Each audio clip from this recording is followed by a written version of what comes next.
Do you think you know the people who raised you? Do you believe love is the only foundation holding a family together? I thought so too until my 27th birthday, when the past, money, and betrayal all unraveled before my eyes in a single night. The woman who gave birth to me and the man, who called himself my father, had been playing a game I never knew existed. They watched me struggle, counting pennies for rent while sitting on millions that belonged to me. But what they didn't know was that someone else had been watching, too. Someone with the power to flip the entire board. My name is Lena Matthews, and until that night at the Sterling Room, I thought I understood my life perfectly. At 27 years old, I was grinding away, as a graphic designer, at Stonebridge Creative Agency in downtown Denver, sharing a cramped apartment with my best friend Marissa, because even splitting rent was a stretch. But it was my birthday, and for once, my mother Helen insisted on something special. "We are taking you somewhere nice, sweetheart," she'd said on the phone, her voice dripping with that particular sweetness she reserved for special occasions. The Sterling Room. Richard made reservations weeks ago. Richard, my stepfather, the man who'd married my mother when I was 15 and moved us from our modest townhouse to his sprawling estate in Cherry Hills, the man who drove a new Tesla every year while I nursed my 10-year-old Honda through another Colorado winter. The restaurant was everything you'd expect from Denver's elite dining scene. Dim lighting, leather banquettes, waiters who moved like shadows. Helen and Richard were already seated when I arrived. Champagne was waiting. Helen wore her favorite Cartier necklace, the one she claimed was a family heirloom, but I'd seen the receipt for it in her purse 2 years ago. Richard sat beside her in his usual uniform designer suit, his Rolex catching the candlelight, his practiced smile never quite reaching his eyes. "Happy birthday, Lena," he said, raising his glass. 27. Time flies. We were halfway through the appetizers when the atmosphere shifted. The maître d' approached our table with unusual deference, and behind him walked a figure I hadn't seen in 3 years, Thomas Caldwell, my grandfather. The restaurant seemed to hold its breath. Even in his 70s, Thomas commanded every room he entered. Silver hair perfectly styled, wearing a suit that probably cost more than my annual salary. Those piercing blue eyes had built the Caldwell Group from nothing into a real estate empire worth billions. "Thomas," Helen gasped, her champagne glass freezing midway to her lips. I didn't know you were in Denver." "I'm always in Denver, Helen," he said quietly, pulling out the empty chair across from me. "It's my city, after all." Richard's face had gone pale. His hand found Helen's under the table, squeezing. I watched this silent communication, confused. Why were they acting like my grandfather was a federal prosecutor instead of family? Thomas studied me for a long moment, and something in his expression softened. "Happy birthday, Lena. You look well." "Thank you, grandfather." The formal title felt strange on my tongue. We'd never been close. Helen had made sure of that, always finding excuses why we couldn't attend family gatherings, why Thomas was too busy to see us. He signaled the waiter for a scotch, neat, then turned those laser eyes back to me. "How's the apartment?" "It's fine. Small, but Marissa and I make it work." "Not that apartment," he interrupted gently. "The one at Skyline Tower, the penthouse. Are you enjoying the view?"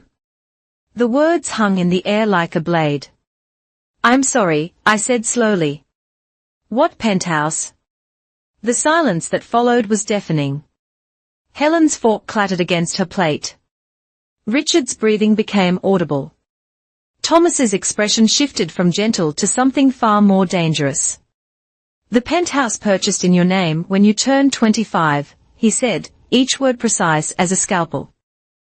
"From your trust fund, the one worth $6 million. My heart stopped. "My what?" Thomas pulled out his phone and showed me a photo, A stunning apartment with floor-to-ceiling windows overlooking the Denver skyline.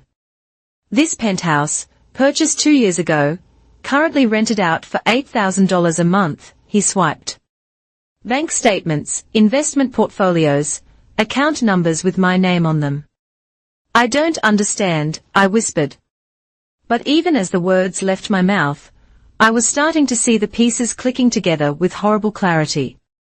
Helen, Thomas said, not looking at my mother. Would you like to explain to your daughter where her inheritance went, or should I have my lawyer do it? Thomas, please, Richard started. But my grandfather's raised hand silenced him instantly. I set up that trust the day Lena was born, Thomas continued, his voice carrying the weight of controlled fury. $6 million to be managed by her mother until she turned 25, then transferred to her complete control. That was 2 years ago. I looked at my mother. She couldn't meet my eyes. You told me, I said, my voice shaking. You told me grandfather cut us off, that we were on our own. You watched me eat ramen for 3 months straight, when I couldn't make rent. You let me believe. Lena, sweetheart, it's complicated. Complicated. Thomas's laugh was bitter. Theft is not complicated, Helen. Fraud is not complicated. The other diners were starting to stare.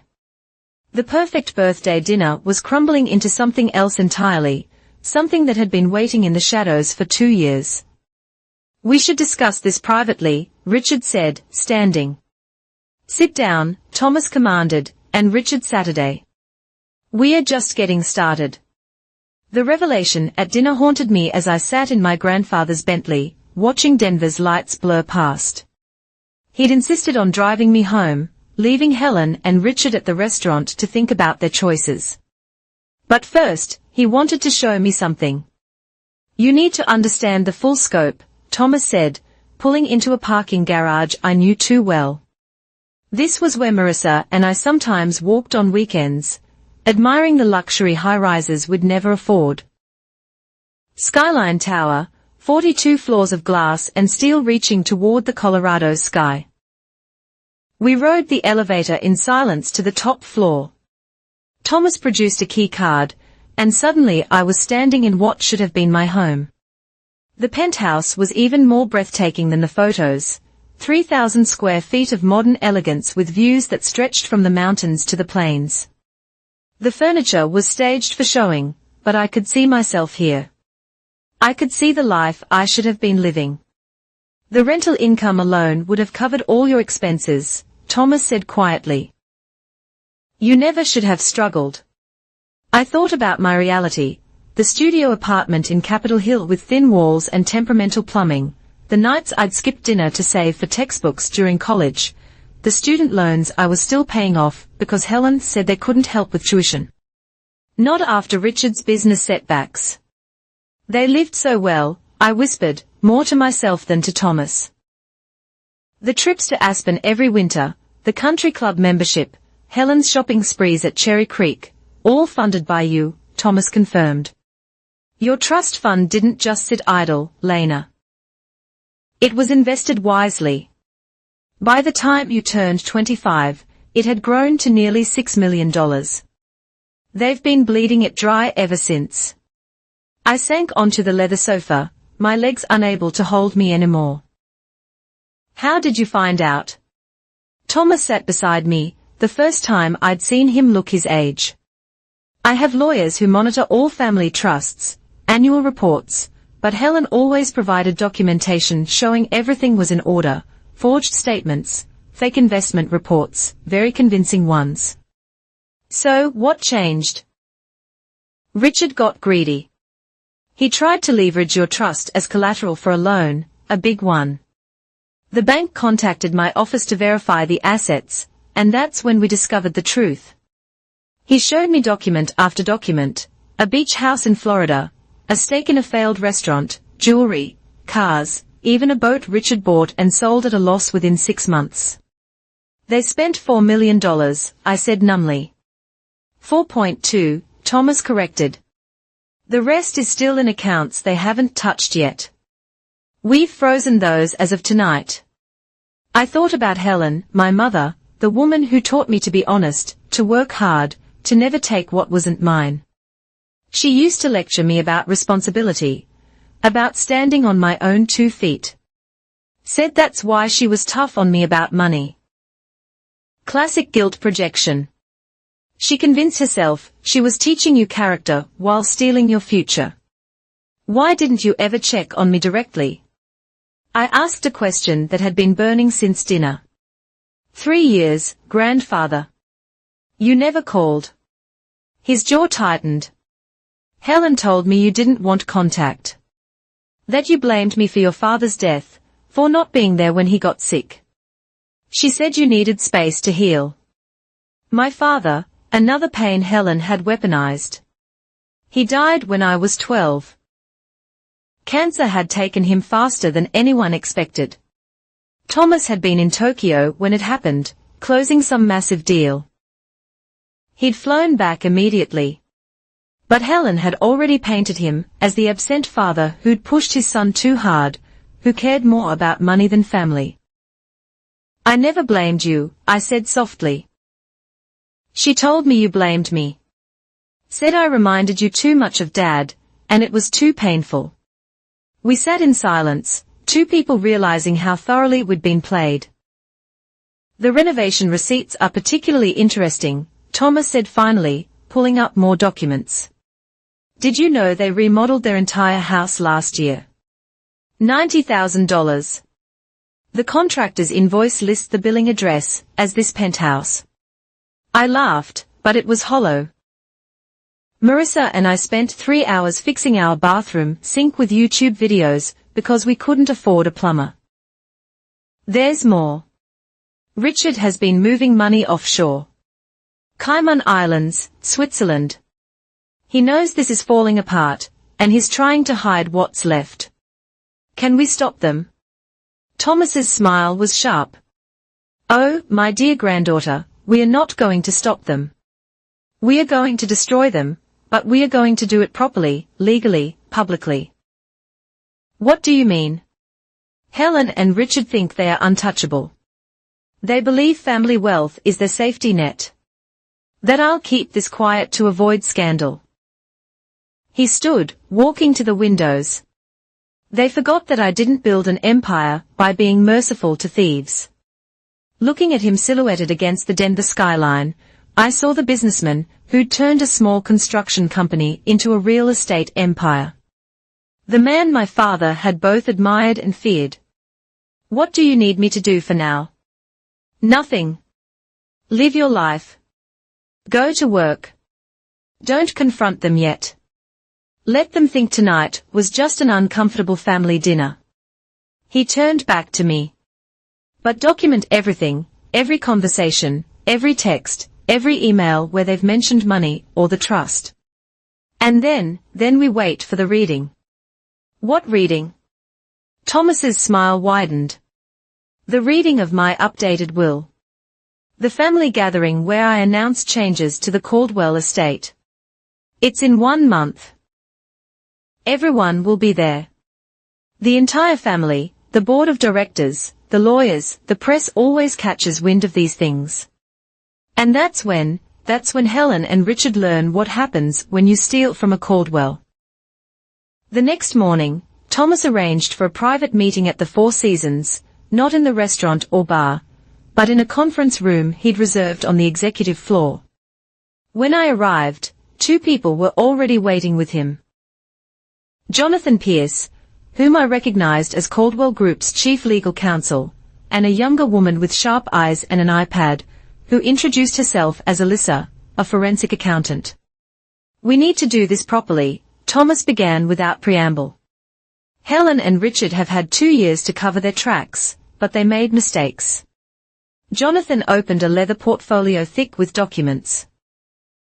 Your grandfather asked us to conduct a full audit 3 days ago. After the bank contacted us about Richard's loan attempt, what we found is extensive. Alyssa connected her iPad to a screen on the wall. Spreadsheets appeared, numbers highlighted in red.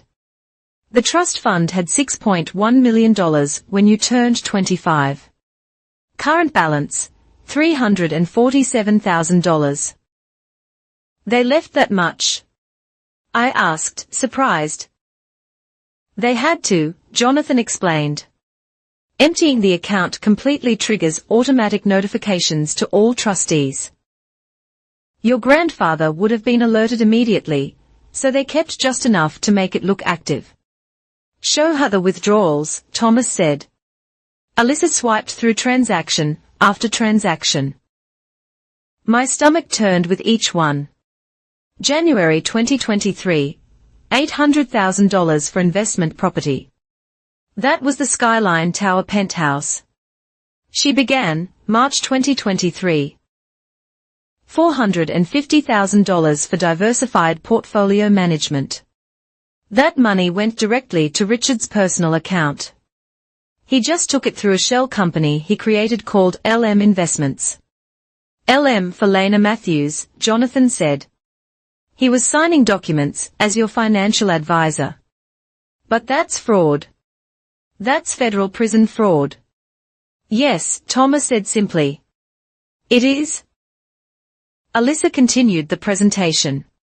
June 2023, $200,000 for educational expenses. You were already graduated. September 2023, $600,000 for medical emergency fund. The money bought a beach house in Clearwater, Florida. Each transaction was another twist of the knife. Helen had called me that September, said she was worried about potential health issues in the family, that they needed to be prepared. I'd offered to help however I could with my meager savings. The restaurant, I said suddenly. Richard's friend opened that gastropub in Loudoun last year. Richard invested $750,000, Alyssa confirmed. The restaurant closed after 4 months. December 2023 is particularly interesting, Jonathan said, pulling out a new set of documents. They tried to be clever here, withdrew $1.2 million for trust restructuring and tax obligations, but Richard got sloppy. He used his own email to coordinate with the offshore banks. We have copies of everything, Alyssa added. The Cayman Islands account has $800,000. Switzerland has $300,000. He was planning to run with my mother. Thomas shook his head. The Swiss account is in Richard's name only.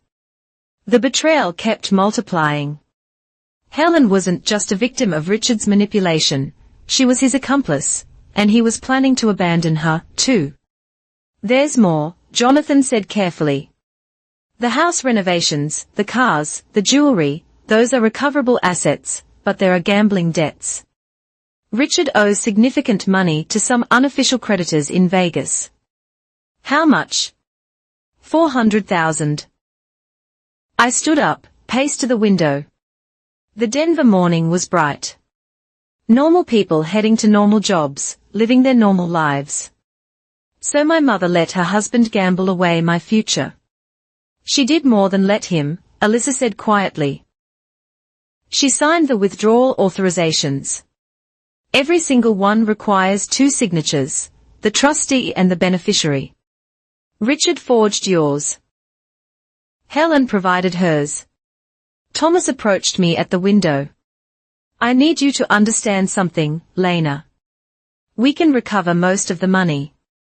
The properties can be sold, the offshore accounts frozen and retrieved, but Helen and Richard will face criminal charges, serious ones. Good, I said, surprising myself with the venom in my voice. Are you sure she's your mother? I turned to face him. My mother watched me skip meals.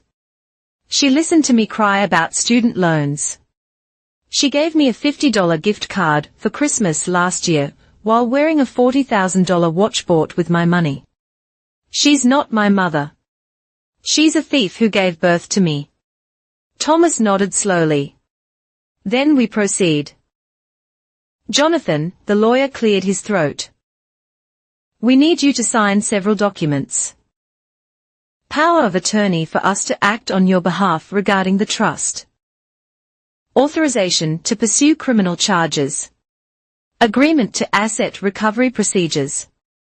What about the will reading you mentioned? Thomas smiled coldly. That's our nuclear option. You see, Helen and Richard don't know we know. They think last night was just about the penthouse. A minor discovery they can explain away. They have no idea we've uncovered everything. So, we let them think they are safe for 3 more weeks. Yes. Let them scramble to create new lies, forge new documents. Every move they make now is another federal crime. Meanwhile, we'll be preparing something special for the will reading. Jonathan and Alyssa exchanged glances. Thomas's expression was pure predator. A complete reversal of fortune, he said. Helen expects to inherit a significant portion of my estate. Richard expects his position on the Caldwell Group board to be formalized. They've been counting on it, planning their future around it. Instead, you'll inherit everything designated for Helen, plus compensation for damages, plus controlling interest in certain ventures Richard values highly. Thomas pulled out a final document. But more importantly, we'll be presenting evidence of their crimes to the full board.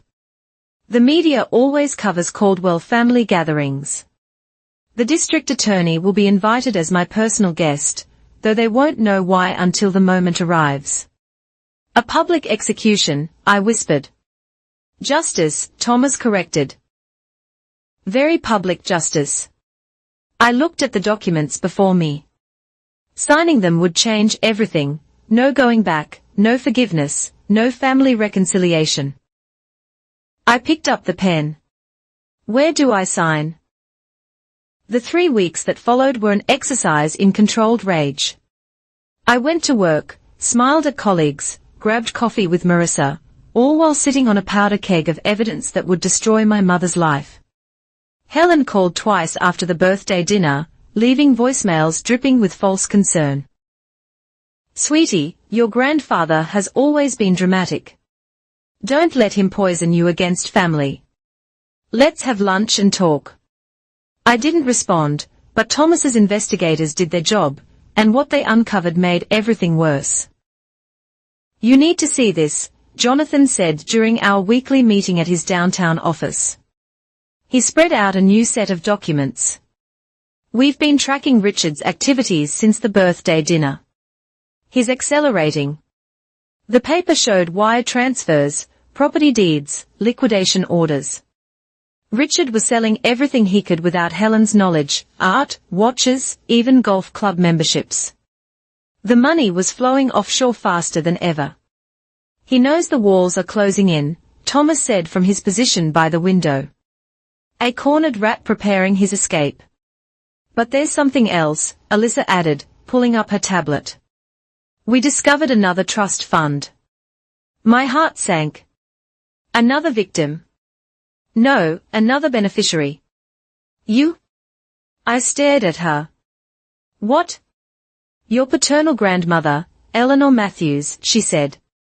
She passed when you were 8, left you a separate trust of $2 million to be accessible when you turned 30. I never knew my father's mother had money. Because Helen made sure you didn't, Jonathan said grimly. She's been drawing from that trust, too. Smaller amounts, more carefully, but still theft. The room spun. How much is left? About $600,000. We've frozen it as of this morning. Thomas's phone buzzed. He checked it, and his expression darkened further. Richard just tried to mortgage the beach house in Florida, the one he bought with Lena's money. Can he do that? Not anymore. We've placed liens on all properties purchased with trust funds. But the attempt is telling. He's desperate. I thought about Helen, probably sitting in her Cherry Hills mansion, oblivious to Richard's exit strategy. Does my mother know he's planning to leave her? Based on their communication patterns. No, Alyssa said. She's still transferring him money from their joint accounts. She believes they are in this together. Show her the video, Thomas instructed. Jonathan connected his laptop to the conference room screen. Security footage appeared. Richard at a luxury car dealership. This was yesterday, Jonathan explained. He's trying to sell the Porsche, the one titled in your name, purchased with your funds. I watched him glad-handing the salesman, all artificial charm and expensive suit, the same man who'd sat at countless family dinners, playing the generous stepfather while robbing me blind. The dealer contacted us, Jonathan explained. We flagged all assets. Any attempt to sell triggers an alert. He's going to run soon, I said. He has to know this is falling apart. Let him try, Thomas said coldly. We have eyes on him 24/7. The moment he heads for an airport, he'll be arrested. What about Helen? Your mother is living in denial. She's convinced she can talk her way out of this. She's been calling my office, trying to schedule meetings, playing the concerned daughter-in-law card. Alyssa pulled up Helen's social media. There she was at a charity luncheon yesterday. All smiles and designer dress. The caption read, "Blessed to give back to the community that's given us so much." That dress is Versace, Alyssa noted. $8,000 purchased last week. After she knew we were investigating, I said, disbelief turning to fury. She knew, and she's still spending my money. It's pathological, Thomas said. She can't stop. The lifestyle has become her identity. Jonathan cleared his throat. There's one more thing, Jonathan said. We've been investigating the gambling debts. Richard owes money to some dangerous people. They've been making inquiries. Inquiries about assets, about you. These aren't the kind of creditors who accept bankruptcy as an answer. Fear crept up my spine. Am I in danger? No, Thomas said firmly. I've had security watching you since the birthday dinner. But it shows how deep Richard's problems go. He didn't just steal from you. He put you at risk. The will reading is in 4 days. Jonathan said, are you ready? I thought about the life I should have had, the struggles I shouldn't have endured, the betrayal that cut deeper than any financial loss. I have a question, I said. At the reading, will Richard and Helen find out about everything at once? All the evidence, all the charges. If that's what you want, Thomas said. No, I said. I want them to find out piece by piece. I want Helen to realize Richard was leaving her. I want Richard to know we've frozen everything. I want them to turn on each other. Thomas smiled, proud. You're definitely a Caldwell. There's something else I want, I continued. I want to speak at the reading. I want to look them in the eyes and tell them exactly what they did. That can be arranged. Jonathan began packing up the documents. The district attorney will be there. The moment you finish speaking, they'll be arrested. The press will be outside. By evening, it'll be national news. Good, I said. Let everyone know what they are. As I left the office, my phone buzzed. A text from Helen, Lena, please. We are family. Don't let money destroy that. I love you. I deleted it without responding. Love? She wouldn't recognize love if it sued her for fraud, which coincidentally was exactly what was about to happen. The morning of the will reading, I stood in front of my closet in the cramped apartment I still shared with Marissa. She knew something big was happening, but had respected my need for secrecy. Whatever's going down today, she said from the doorway. Give them hell. I chose a simple black dress, nothing flashy. Let Helen and Richard think I was still their poor, struggling Lena. Thomas had offered to buy me something designer for the occasion, but I'd refused. I wanted them to see exactly who they'd been stealing from. Not some polished heiress, but the girl who'd survived despite them. The reading was scheduled for 2 p.m. at Caldwell Tower, the flagship building of my grandfather's empire. Jonathan met me in the lobby at 1:30.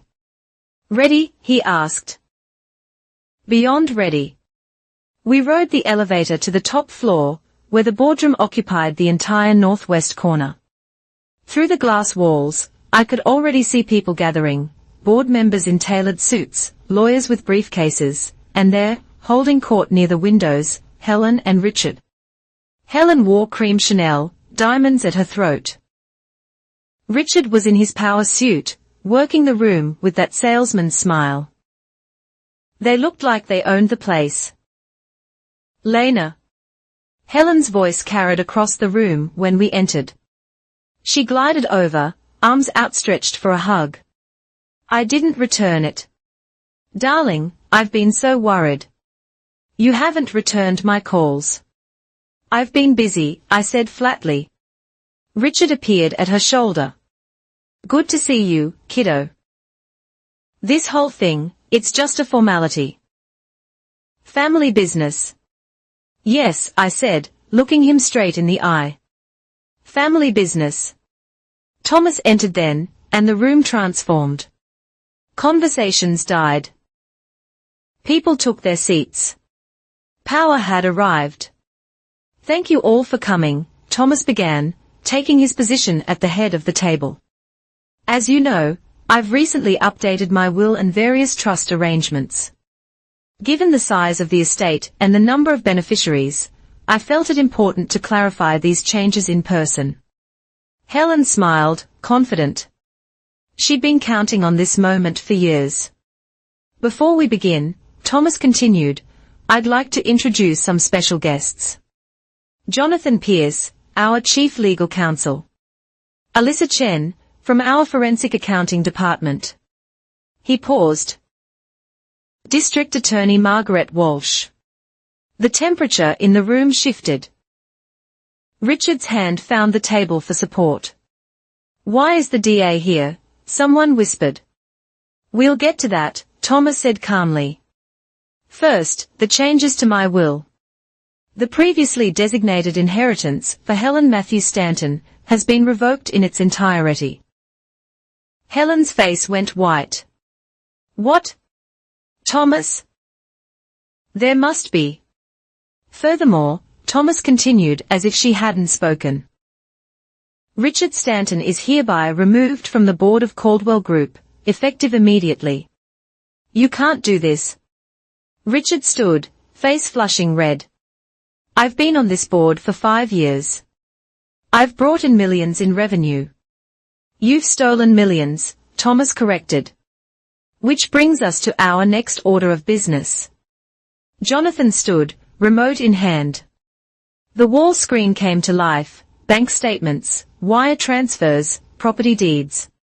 Over the past 2 years, Helen Matthews Stanton and Richard Stanton have systematically embezzled approximately $5.8 million from trusts established for Lena Matthews. The room erupted. Board members gasped. Lawyers frantically took notes. Helen sank into her chair. "That's a lie." Richard shouted. "Those were authorized transfers. Lena signed." "I never signed anything," I said, standing. All eyes turned to me. "You forged my signature on every single document." Alyssa took over, her presentation methodical and devastating. The beach house, the cars, the gambling debts, the offshore accounts. Each slide was another nail in their coffin. "The Cayman Islands account," she said, clicking to a new slide. $800,000 transferred by Richard Stanton. Scheduled for final withdrawal next Tuesday. His flight to Grand Cayman was booked for Monday night. Helen's head snapped toward Richard. "Flight? What flight?" "Oh, he didn't tell you," I asked, finding my voice stronger now. "He was leaving you, Mom, taking what was left of my money and disappearing." Check his browser history. He's been looking at condos in Costa Rica, a non-extradition country. Richard, Helen's voice was small, broken. Is this true? Richard's mask finally slipped. You stupid woman. You think I was going to stay and take the fall for your greed. This was your idea. You're the one who said Lena didn't need to know. You said it was investing. You said we were protecting her. They turned on each other. Years of lies unraveling in seconds. The board members watched in horror as the golden couple devoured themselves. Enough, Thomas commanded. District Attorney Walsh, I believe you have something to add. Margaret Walsh stood, her expression grave. Helen Matthews Stanton and Richard Stanton, you're under arrest for embezzlement, fraud, forgery, and conspiracy to commit theft. Officers are waiting outside. You did this. Helen snarled at me, mascara running down her cheeks. You ungrateful little. I didn't do anything, I interrupted. You did this. Every signature you forged, every lie you told, every dollar you stole while I struggled. You did this. We gave you everything, Richard shouted as two officers entered. The private schools, the nice neighborhood. With my own money, I shouted back. You gave me my own money, and made me grateful for scraps. As the officers approached with handcuffs, Helen made one last plea. Lena, please. I'm your mother. I met her eyes, letting her see every ounce of pain she'd caused. No, I said. You're not. You're just someone who gave birth to me, and then sold my future for designer handbags. The officers cuffed them. The board members parted like the Red Sea as they were led out. Cameras flashed from the hallway. Someone had tipped off the press. One more thing, Thomas announced as the doors closed behind them. Effective immediately, Lena Matthews will inherit not only her full trust funds, but also Helen's previous portion of the Caldwell estate. Additionally, she'll assume Richard's board seat. I sat down, overwhelmed. In one afternoon, I'd gone from a struggling designer to a board member of a billion-dollar company. The assets purchased with stolen funds will be liquidated, Jonathan explained to the room. All proceeds return to Ms. Matthews. We estimate full recovery within 6 months. As the meeting concluded and people filed out, murmuring about the scandal, Thomas approached me. How do you feel? He asked. Like I just watched my life explode and rebuild in the same moment. The trust funds are unfrozen. The penthouse is yours. The beach house, the cars, everything they bought, it's all yours now. And they'll face federal charges. With the evidence we have, they are looking at 15 to 20 years. 15 to 20 years. My mother and stepfather would go to prison while I lived in the penthouse they'd stolen. The boardroom had emptied except for Thomas, Jonathan, and myself when Alyssa rushed back in, tablet in hand. We have a problem, she said. Richard made a move 40 minutes ago, while he was being processed. Someone accessed the Switzerland account. That's impossible, Jonathan said. He's in custody. He had a partner, Alyssa explained, pulling up the transaction. Catherine Moss, his former secretary. She just withdrew $300,000. Thomas's expression darkened. Find her. Catherine Moss, his former secretary. She just withdrew $300,000. Thomas's expression darkened. Find her. Already done, Alyssa replied. She's at Denver International. Flight to Zurich boards in 90 minutes. Call the FBI, Thomas ordered. That's interstate fraud.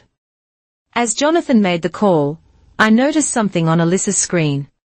Wait, I said. Show me Richard's phone records again. She pulled them up. Dozens of calls to Catherine Moss over the past week. He was always going to betray my mother, I said quietly. This was his real escape plan. The next hour was orchestrated chaos. FBI agents intercepted Catherine at the gate. The Swiss funds were frozen before she could empty them. Richard's carefully constructed backup plan crumbled. But the revelations weren't done. That evening, Thomas had arranged for a press conference. Not a small affair. Every major outlet in Denver was present.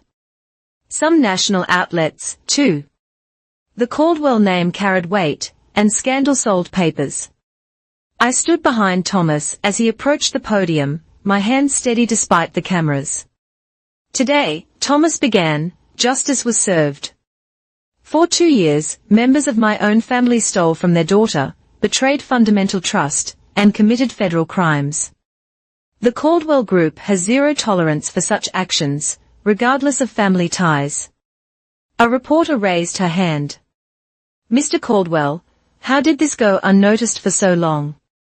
Through sophisticated fraud and forgery, Thomas replied. Helen Matthews Stanton and Richard Stanton created false documents, shell companies, and elaborate lies. They counted on family loyalty to protect them. They were wrong. Ms. Matthews. Another reporter called out to me. How does it feel to have your own mother arrested? I stepped to the microphone. Thomas had coached me, but the words were mine. Helen Stanton stopped being my mother the day she chose greed over her daughter's well-being, I said clearly. She watched me struggle financially while living in luxury on stolen money. That's not what mothers do.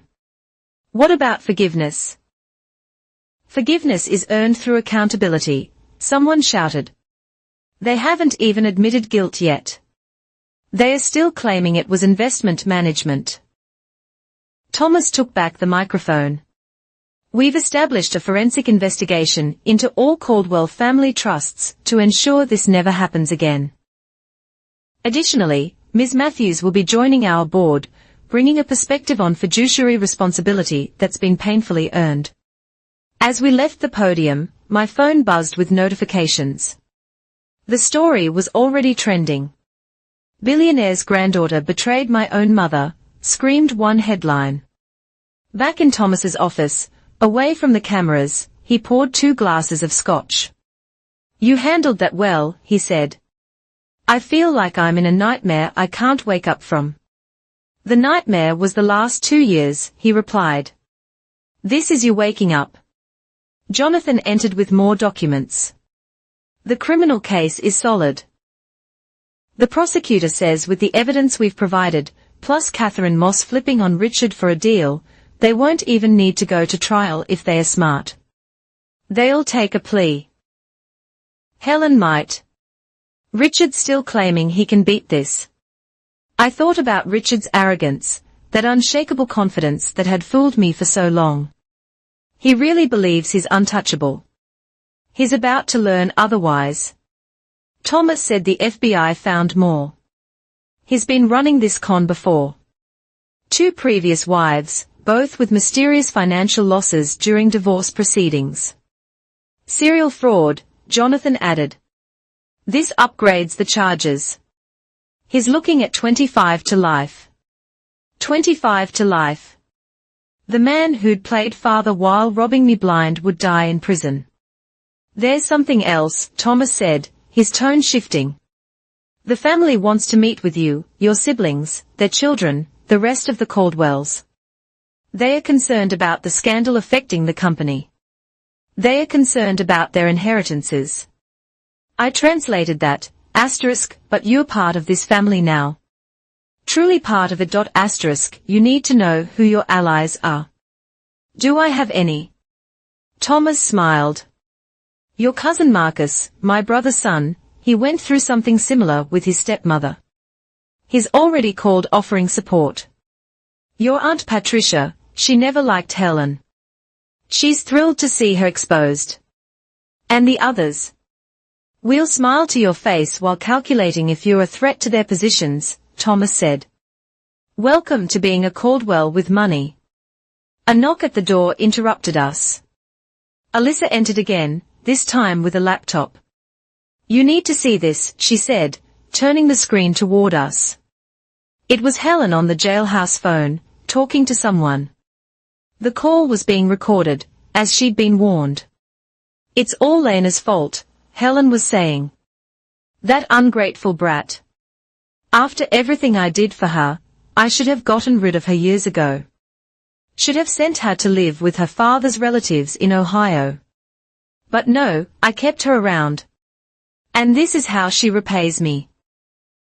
The person on the other end said something I couldn't hear. "The money was mine," Helen continued. "I earned it. Raising her, dealing with her moods, pretending to care about her little problems. Do you know how hard it was to act supportive when she'd cry about money?" I wanted to laugh in her face. I stood abruptly, walking to the window. The Denver skyline sparkled below, lights beginning to twinkle in the growing darkness. "Turn it off," I said. "There's more," Alyssa began. "Turn it off." The room went quiet. I heard the laptop close. "I kept hoping," I said to the window. Some small part of me hoped she'd feel remorse, that she'd realize what she'd done. That maybe somewhere deep down she actually loved me. Thomas appeared beside me. "Now you know."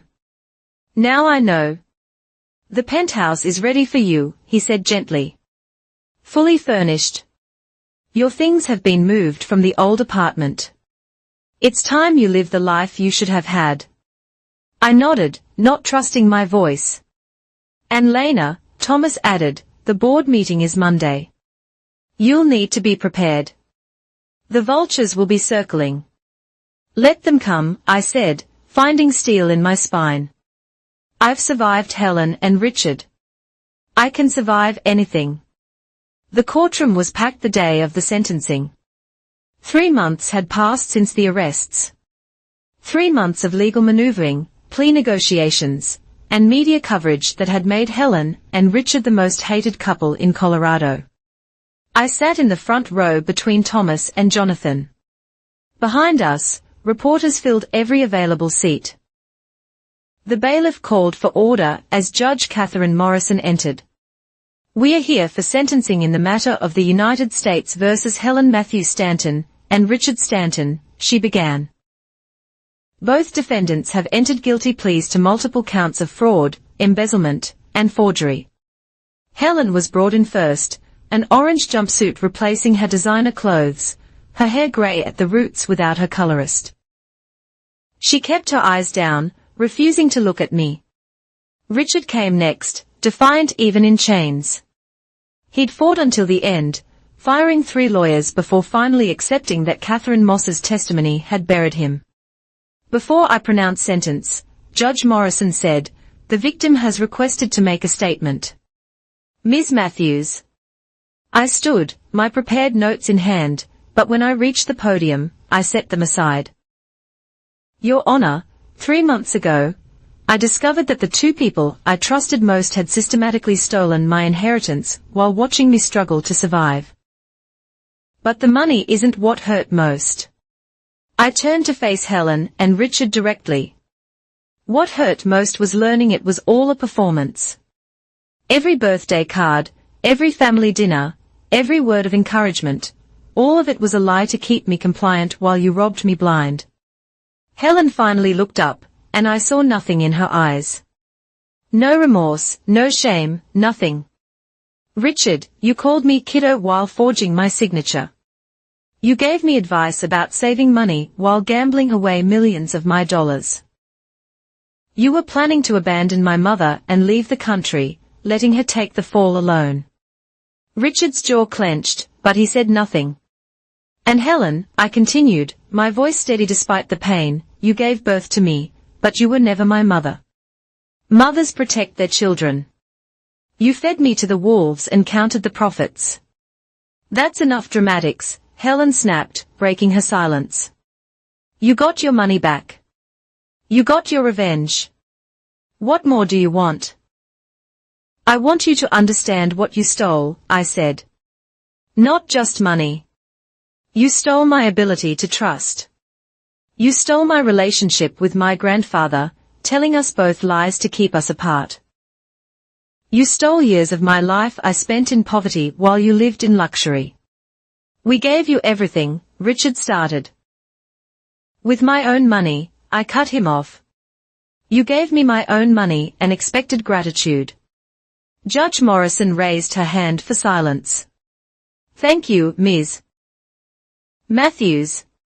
Does the defense wish to make a statement? Helen's lawyer stood.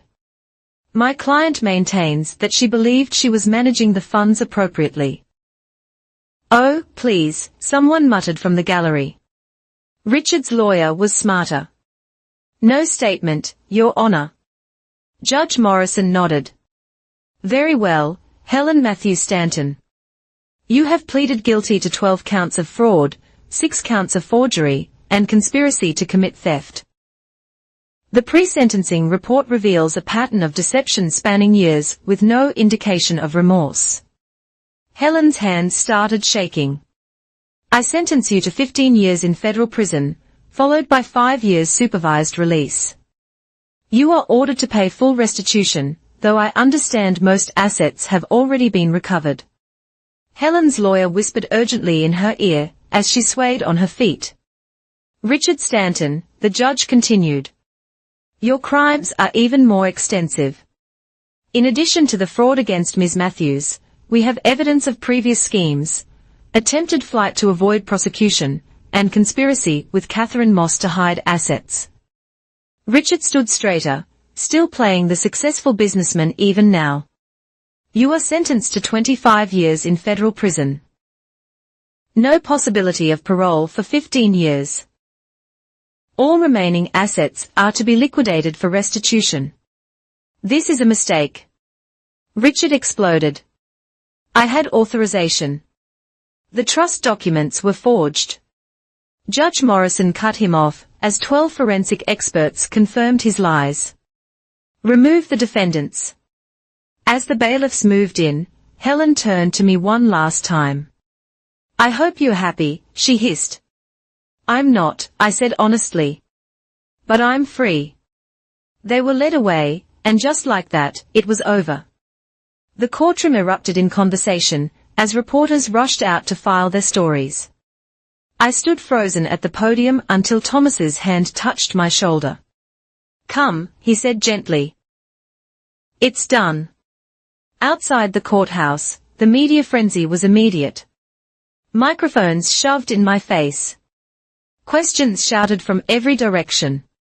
Matthews, how does it feel to see your mother sentenced? Will you visit them in prison? What's next for you? Thomas's security cleared a path to the waiting car. As we pulled away, I watched the courthouse shrink in the rear window. You did well, Jonathan said from the front seat. Your statement was powerful. Helen's lawyer is already preparing an appeal, Thomas noted. It won't succeed, but they'll try. Let them, I said, exhausted. I'm done with them. My phone buzzed. Marcus, my cousin, texting, *, watch the news. Proud of you. Dinner Sunday. *, the family, my real family, the Caldwells who'd embraced me once the truth came out. It was still strange having relatives who actually cared. There's something else, Thomas said carefully. The company in Switzerland where Richard hid money. We've traced 3 other accounts there, different names, but the patterns match Richard's. He's been doing this for over a decade. Other victims? We are investigating. The FBI is interested. This might become a much larger case. I thought about other women out there. Other families Richard had destroyed. Find them all. Every victim. Help them like you helped me. That could cost millions in legal fees. I have millions now, don't I? Thomas smiled. Yes, you do. As we drove through Denver, past the building where I used to work, past the shabby apartment I'd shared with Marissa, toward the gleaming tower that housed my penthouse, I felt something shift inside me. The girl who'd counted pennies for ramen was gone. The woman who'd been betrayed by her mother was healing. In their place stood someone new, Lena Matthews, board member of the Caldwell Group, survivor of the ultimate family betrayal. The news will die down eventually, Jonathan assured me. In a few months, this will all be history. Good, I said. I have a life to build. That night, standing on my penthouse balcony, Denver sparkling below, I thought about Helen in her cell, about Richard discovering that his charm meant nothing behind bars. They'd had everything, wealth, comfort, family, and thrown it away for greed. My phone rang. Marissa saw the news. She texted, "You okay getting there?" Good, because I have a bottle of wine and nowhere to drink it. That penthouse of yours have room for your old roommate? I smiled. The first real smile in months. Always. Some betrayals break you. Others forge you into something stronger. Helen and Richard had meant to destroy me. Instead, they'd created their own destroyer, and I was just getting started. 6 months after the sentencing, I stood in the Caldwell Group boardroom for what would be the most important meeting of my new life. The same room where Helen and Richard's crimes had been exposed, was now my domain. The quarterly reports, Ms. Matthews, my assistant, Sandra, placed the folders before me. I'd hired her personally, a single mother who'd been overlooked for promotions elsewhere because she couldn't work overtime. She was brilliant, dedicated, and loyal, everything Helen had pretended to be. The Phoenix development is exceeding projections, Thomas announced to the board. Lena's proposal to include affordable housing units alongside the luxury condos has actually increased our overall returns. I'd fought for that proposal, remembering my own struggles to find decent housing. Some board members had resisted, but the numbers didn't lie. People wanted to support companies with conscience. Additionally, I added, standing to address the room, the Caldwell Foundation's new program for financial fraud victims has helped recover over $12 million for 17 families in just 4 months. It was my passion project, born from my own pain. We provided free forensic accounting and legal services to people whose trust had been shattered by family members. Every week, new cases poured in. The theft I'd endured wasn't unique. It was an epidemic. Speaking of the foundation, Marcus said from across the table, "We received an interesting letter yesterday." He slid a paper across to me. It was from a federal prison in Texas. Helen's handwriting. "Lena," it read. "I know you hate me, but I'm your mother. I'm sick. The doctors here say it's cancer, early stage, treatable, but the prison medical care is basic. If you could just..." I stopped reading and passed the letter to Thomas. "She wants money for private treatment," he said flatly. "This is the 4th letter this month." "Is she really sick?" I asked Jonathan. "Who'd investigated?" "No, Jonathan, who'd investigated, said. Her cellmate confirmed she's been researching medical symptoms online during library time. She's trying to manipulate you, even from prison." Helen couldn't stop lying. Couldn't stop trying to use me. "Shred it," I said, "and the next ones." After the meeting, I took the elevator to the parking garage where my new car waited. Nothing flashy, just reliable. I'd sold the Porsche Richard bought with my money and donated the proceeds to a women's shelter. My phone rang as I drove home, an unknown number, but I recognized the prison exchange. "You have a collect call from Richard Stanton at..." I hung up. He tried calling every day for a month after realizing his latest appeal had failed. Each time I declined, there was nothing left to say. The penthouse was no longer empty when I arrived. Marissa had officially moved in as my roommate. She insisted on paying rent despite my protests. We'd turned one of the spare rooms into her art studio. The walls that once held loneliness now echoed with laughter, music, and the comfortable chaos of real friendship. "How was the board meeting?" she asked, emerging from her studio covered in paint. "Productive. The foundation helped 3 more families this week." "You're really doing it. Taking something horrible and making something good." That evening, Thomas came for dinner. We'd made it a weekly tradition, making up for the years Helen had stolen from us over wine and pasta. He told me stories about my father I'd never heard. "He would be so proud," Thomas said quietly.